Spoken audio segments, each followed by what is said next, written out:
ați venit în Thailanda! Urmează o călătorie în care vom străbate țara de la sud la nord și de la est la vest. Vom porni chiar din capitala Bangkok, vom ajunge în nordul sălbatic, vom vedea o mulțime de temple budiste, vom interacționa cu elefanții, vom face trasee, vom înota în apa turcoază a Mării Andaman și ne vom relaxa pe cele mai frumoase plaje paradisiace. Așa că... Bine ați venit în Thailanda! Salutare, salutare! Bună dimineața! Începem acest vlog cu noi așteptând alături de o cafea de la 7-Eleven și cu toate bagajele, pentru că ne așteptăm transferul către Port! Ok, nu chiar ceea ce mă așteptam.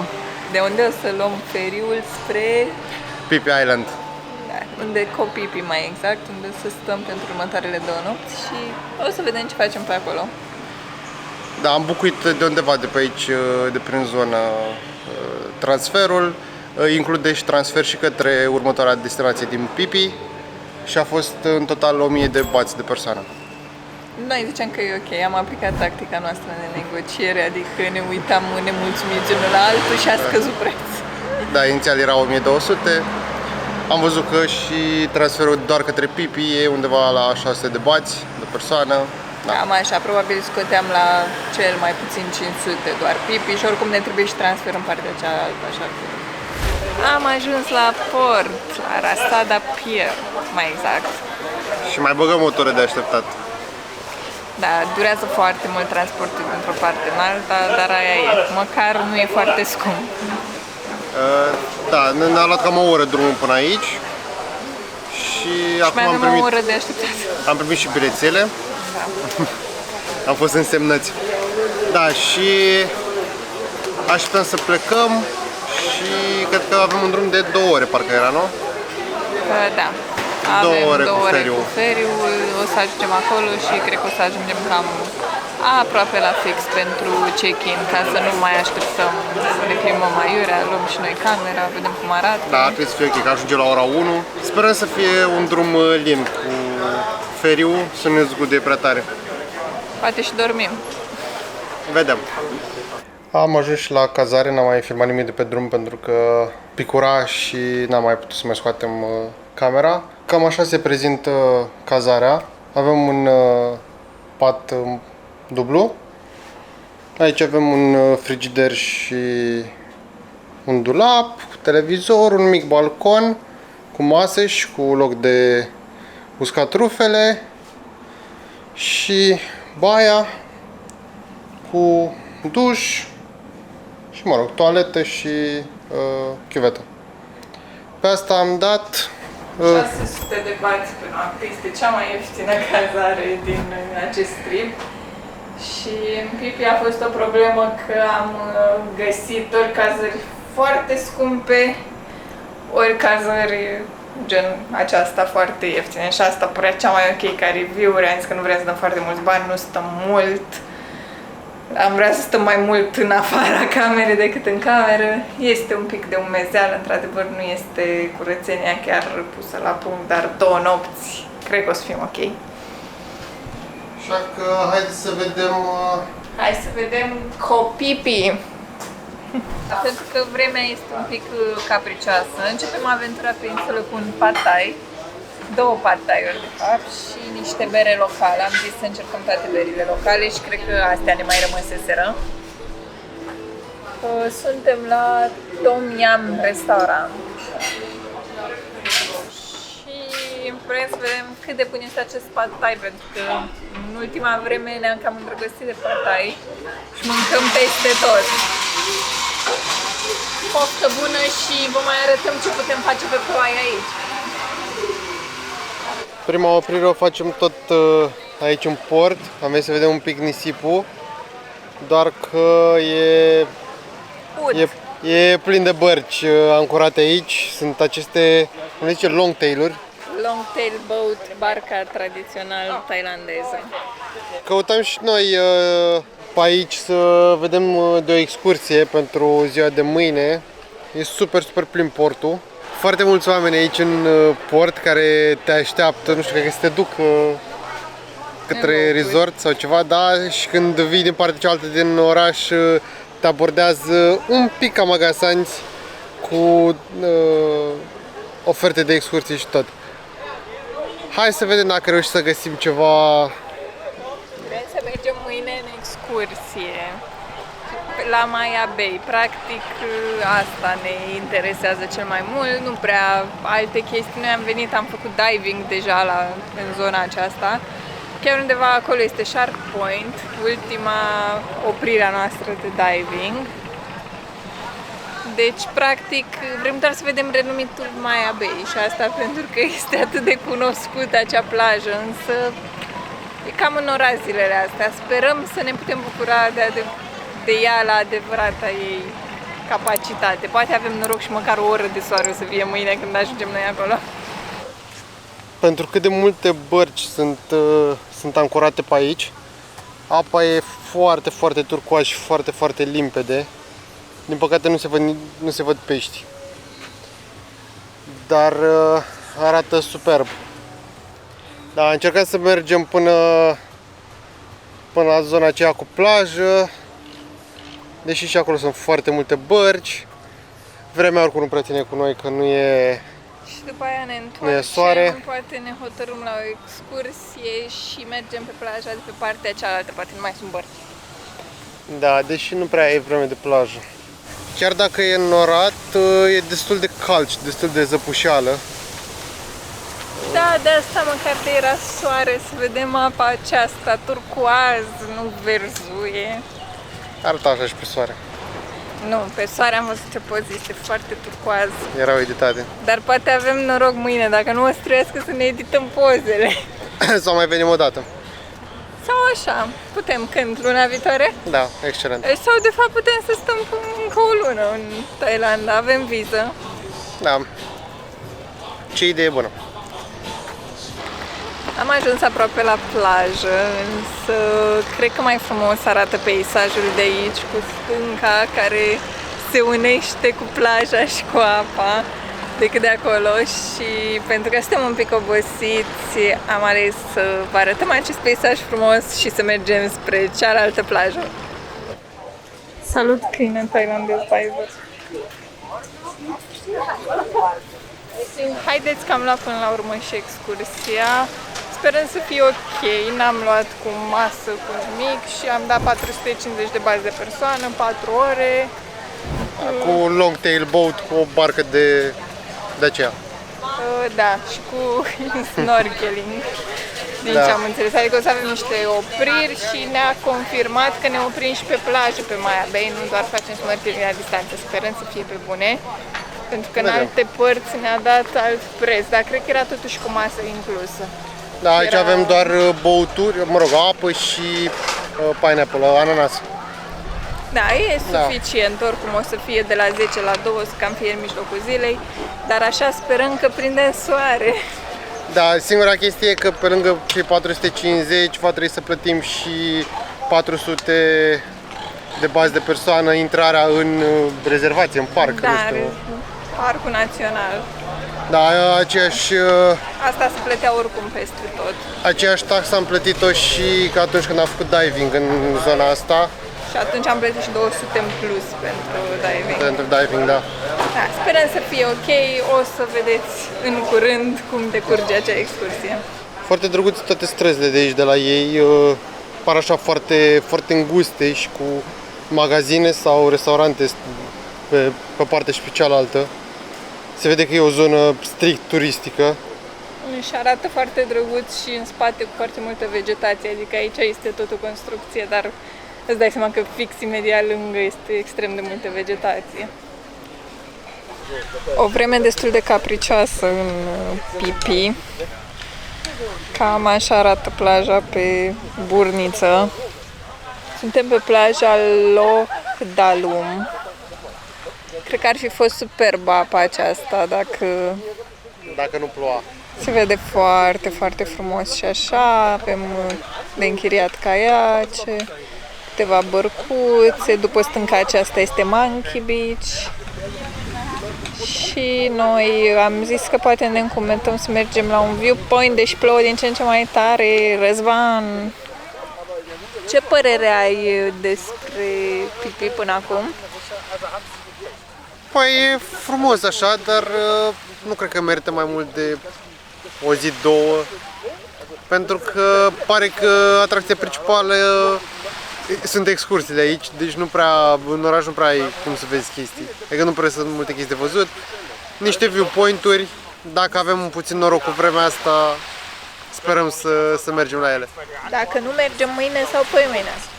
Ok, având în vedere că vremea nu prea a ținut cu noi, încheiem ziua, dar nu și vlogul. O să-l continuăm cu o vreme mai bună, sperăm noi mâine. Până atunci, salut Răzvan! Până atunci mâncăm niște banane prăjite cu miere, un shake de mango, un shake de ananas și toate acestea pe malul mării, însă nu se vede prea bine, suntem aici pe malul mării. Sunt o grămadă de bărci în larg ancorate și nu știu dacă se vede pe filmare, dar clipocesc foarte mult pe culețele. Se văd luminile măcar. Cam asta de azi. Haideți să ne revedem într-o nouă zi. Bună dimineața! Bună dimineața! Suntem un pic obosiți, după cum se vede. Da, sincer n-am dormit prea bine. A fost un pic gălăgie, dar suntem ok, mai putem. Da, așteptăm să plecăm cu barca aceea din spate în excursia pe care am luat aseară. Trebuie să fie o excursie de vreo 4 ore la diverse puncte din insulele Pipi. Și sperăm să nu plouă. Momentan parcă e mai ok decât e. Da, tot în ora, din păcate. Da, sperăm să se ducă norii ca să vedem apa frumoasă, dar vom vedea. Haideți să vedem cine rezervă această excursie.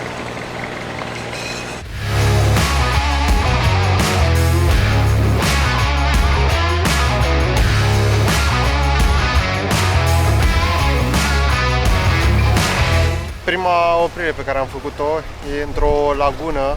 Pile Bay. Pile Bay, da.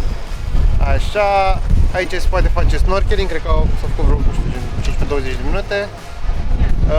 Noi n-am făcut, pentru că părea că nu se vede nimic în apă și n-avea sens. Sunt prea multe bărci și sigur nu mai e niciun pește pe aici. Da, adică... și n-avea sens să ne udăm doar ca să facem o baie. Oricum e destul de înnorat și bate vântul, n-are sens. În schimb, peisajele foarte frumoase, laguna e foarte drăguță, probabil dacă am fi venit cu un tur mai devreme, când nu era mai nimeni, ar fi fost mai frumos, dar... N-am prins. Hai să vedem cum continuă această excursie. Să vedem următoarea oprire, că e o surpriză și pentru noi.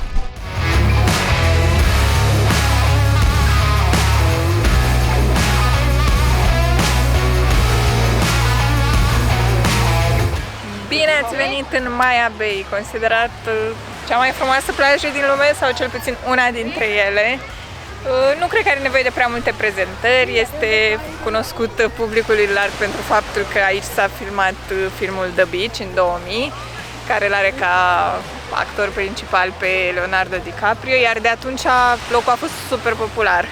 Tocmai din cauza asta ecosistemul s-a cam distrus, așa că din 2018 a fost închisă pentru 2 ani pentru a se reface.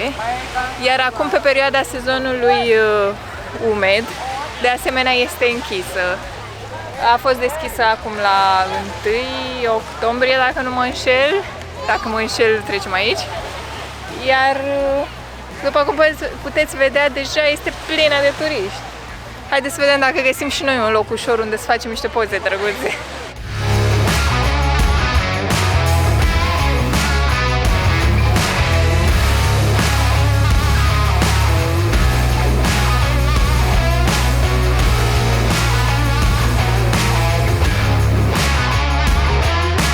Foarte frumos la Maya Bay, doar că mult prea multă lume.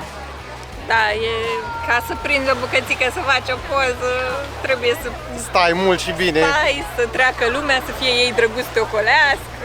Da, cumva am găsit tot ceva loc acolo, mai în spate, deci cumva cât mai departe de intrare, că pare că toată lumea se oprește la intrare. Probabil o să fie închis la loc în ritmul acesta. Da, oricum nu ai voie să te bagi prea adânc în apă, sunt oameni pe aici care te fluieră. Un pic prea aglomerat pentru gustul meu. Foarte aglomerat, cred că în pandemie era ce trebuie, dar na, era și greu de ajuns. Era greu de ajuns aici, da. E frumos, nisipul e foarte drăguț, dar mult prea aglomerat. Da, hai să vedem unde ne mai duce excursia noastră.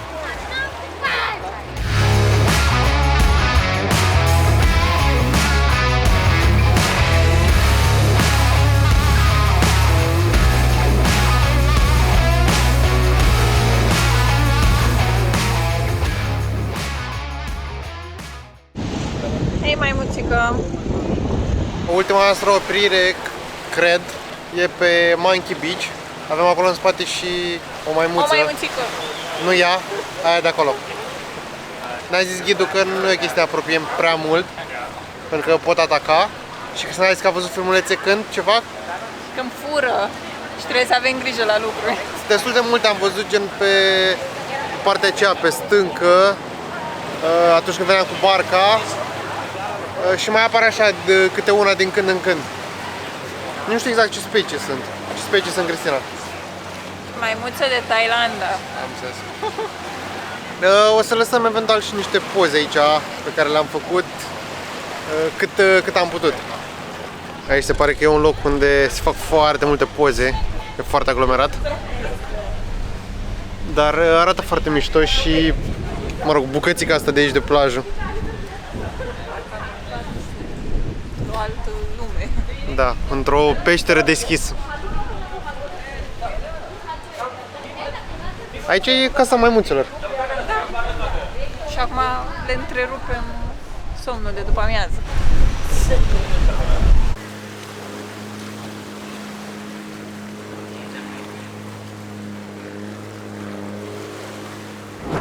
Cam asta a fost.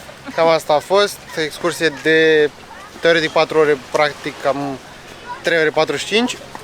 3 ore jumate chiar, da? Da. Cam pe Dar acolo. e ok, ne-a grăbit foarte tare la ultima. Am mai fi vrut să stăm 10 minute să facem niște poze, dar ne-a grăbit, era să plece barca fără noi iar. Ca o recapitulare, excursia a avut vreo 4 opriri. Prima la snorkeling la o lagună, apoi la Maya Bay, după snorkeling la Maya Bay. Da, vreo 200 de metri mai larg. Da, dar a trebuit să ocolească toată stânca și încă una la maimuțele. Da, și per total am avut apă, însă noi n-am folosit, nu ne-a trebuit neapărat, erau niște sticle de apă, puteai să iei, și ananas. Și ananas, da. Este și o excursie de zi întreagă, știu, cred că te bagă și prin niște peșteri, e posibil să merite și dacă sunteți un grup mai mare, probabil merită cea privată și spuneți voi unde și cât să stați. Ca preț, în final a fost 1700. 1700 amândoi, cu tot cu intrările la Cu tot cu intrările la Maya Bay, da. Acum mergem să lăsăm bagajele și o întindem spre niște viewpoint-uri. Am ajuns la viewpoint, la primul dintre ele, după ce am stat cam jumătate de oră să se oprească ploaia, pentru că a început să plouă destul de tare când am ajuns noi aici. Pare că nu avem deloc noroc pe această insulă. Și acum admirăm frumusețea din fața noastră. Vedem ambele plaje ale bucății de insule, și pe parte și pe alta. Ca să ajungem până aici pe scurtătură, zic ei, a trebuit să plătim 30 de bazi de persoană.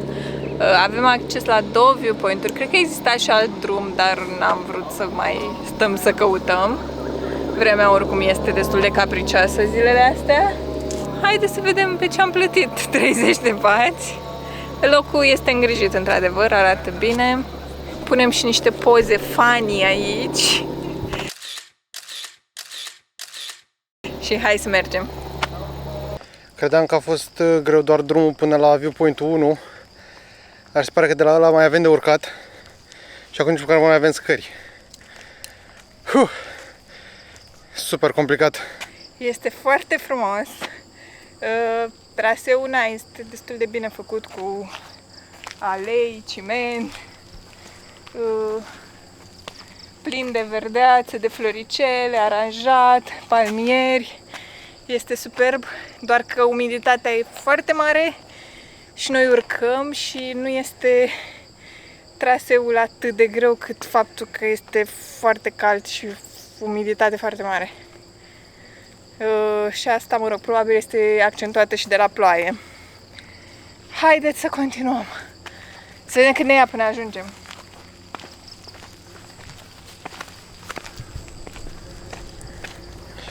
Mai avem, cred că vreo 200 și ceva de metri. Era la un dat un semn cu 270. Am trecut de ceva timp de el. Mă simt mințită. Pentru că am mers destul de mult și ne arăta că am mers doar 30 de metri. That's not fair. Hai să ne grăbim, să ne prindă ploaia și să vedem cum arată și viewpoint-ul 2. Hai că totuși a meritat tot acest efort de a ajunge până, cred că e cel mai sus punct. Așa ne spun ei. Da, se văd acolo bărcile, se vede plaja, arată totul superb și dacă ar fi soare, ar fi și mai și undeva acolo. Nu se văd, este acoperit de ceață, mai e un rând de stânci. Cum am zis și cred că o să tot repetăm, vremea nu a ținut deloc cu noi. Dar e un peisaj superb și Arată în condițiile frumos. actuale. Da. Arată superb și așa și sperăm să fie mai bună vremea de mâine încolo. Iar stăm și stăm și stăm. Așa viu frumos, stricat de ploaie. Pare că după amiaza plouă mereu. Da, nu o să mai stăm aici după amiază. Hai să sperăm că se oprește la un moment dat. Acum că a trecut oarecum ploaia, s-a mai ridicat și din ceață și se vede și stânca de acolo din spate. Stânca de fapt care e insula pe care am fost astăzi la Maya Bay. Cam așa se prezintă peisajul și când nu e atât de multă ceață. Și s-a și aglomerat foarte, foarte mult aici. E plin de oameni care își fac poze. Am ajuns, se pare, și într-o parte mai puțin turistică, să zicem, a insulei și se pare că e destul de murdar pe aici și poluat.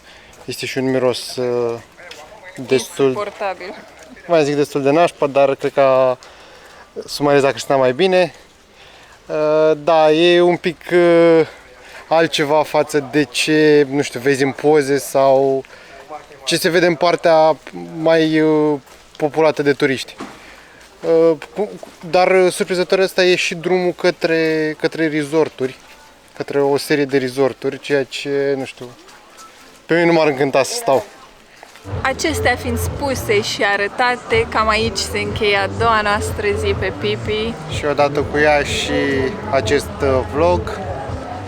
Sperăm că v-a plăcut. Vom reveni în următorul vlog cu drumul spre următoarea destinație, care va fi Aonang. Și ca o încheiere, cred că putem spune câteva cuvinte despre Pipi. Pentru mine nu e chiar ceea ce mă așteptam. Da, cred că n-a ținut nici vremea cu noi, pentru că contează foarte mult impresiile, contează foarte mult de timpul nostru într-un anumit loc. Vremea a fost destul de proastă, într-adevăr, însă insula nu-i pentru noi. E foarte frumos Maya Bay, foarte frumos că am văzut maimuțe, foarte frumos snorkeling-ul, dar cam atât. Înțeleg de ce oamenii vin doar într-o excursie de zi mare parte. Cred că asta merge cel mai bine, o excursie din Phuket. Sau din Krabi. Sau din Krabi, punctate aceleași chestii pe care le-am punctat și noi aici. Și da, chiar dacă ieșiți un pic mai scump, 2 zile deja e mult, adică au fost drăguțe viewpoint-urile, cred că asta e tot ce poți face extra dacă stai aici versus o excursie. Da. Dar și plaja e destul de mică, gen, mă rog, noi nu am avut ocazia să facem plajă, dar e destul de mică și mă aștept să fie destul de aglomerată dacă e vremea frumoasă. Da, plus că, mă rog, poate mai este și pentru distracție, pentru cine vrea să aude muzică în spate la cluburi, dar per total este destul de îngrămădită, un pic murdar, insula. Da. E frumoasă natura din jurul ei, cred că asta este, adică natura acvatică mai mult decât partea locuită. Cam asta e părerea noastră. Nu știu, voi ați fost? Ce părere aveți? Puteți să ne lăsați în comentarii. Și dacă v-a plăcut acest vlog, puteți să ne dați un like, un share, un subscribe Și un follow pe Instagram, _choose2travel. Și ne revedem. Ne revedem în următorul vlog. Pa!